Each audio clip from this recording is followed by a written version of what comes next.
Most people think burnout comes from working too hard. That's a lie. Burnout comes from saying yes when you should have said no. Every time you ignore your limits, you teach people one lesson. Your time doesn't matter. Your energy is available. Your needs come last. And here's the scary part. The people who drain you the most aren't always bad people. They're just doing what you silently allowed. If you don't learn how to set boundaries, you won't lose people, you'll lose yourself. Ethan was known as the good guy. The reliable one. The helpful one. The guy everyone could count on. If someone needed a favor, Ethan was there. If a coworker was overwhelmed, Ethan stayed late. If a friend needed to vent at 2 a.m., Ethan picked up the phone. People praised him for it. You're such a great guy. I don't know what we'd do without you. You're always there. And Ethan believed that being needed meant being valued.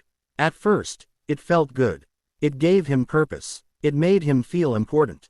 But slowly, something started to break. He was always tired. Not just physically, mentally, emotionally. A deep exhaustion that sleep couldn't fix. His own goals stayed unfinished. His weekends disappeared. His stress kept rising, but he kept smiling. Because Ethan had one fear he never admitted out loud. If I say no, they'll stop liking me. At work, his manager started giving him extra tasks. Not because Ethan was the best, but because Ethan never refused. Deadlines piled up, pressure increased, and when something went wrong, guess who got blamed? Ethan. At home, friends assumed he'd always be available. Plans were made without asking. Responsibilities were handed to him like obligations. No one asked, "Is this okay for you?" They just assumed, and Ethan let them. One evening, after another 12-hour day, Ethan sat in his car and stared at the steering wheel. He felt numb, not angry, not sad, just empty. That's when it hit him. I give everyone access to me, but I have nothing left for myself. The breaking point came on a Sunday. Ethan had planned one quiet day to rest. No work, no favors, just silence. Then his phone rang. A friend needed help moving. Just a couple of hours, they said. Ethan hesitated. His chest felt tight. Every part of him wanted to say no. But the words came out automatically. Yeah, sure. By the end of the day, his body ached. His plans were gone. And no one even said thank you. That night, Ethan realized something painful. The problem wasn't that people asked too much. The problem was that he never set limits.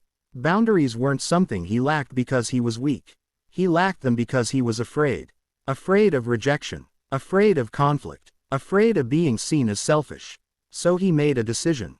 Not a dramatic one. Not a loud one. A quiet one. The next time someone asked for more than he could give, he paused and said, "I can't do that." The silence was uncomfortable. The reaction was mixed. Some people pushed back. Some got annoyed. Some disappeared. And that's when Ethan learned the hardest truth.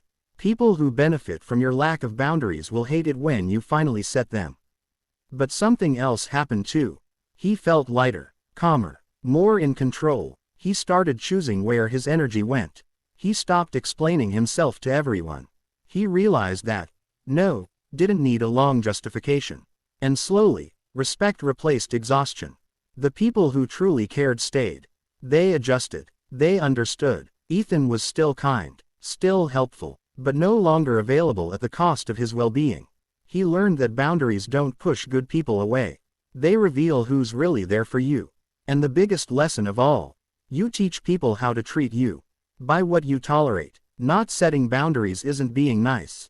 It's abandoning yourself. And once Ethan stopped doing that, his life finally began to feel like his own.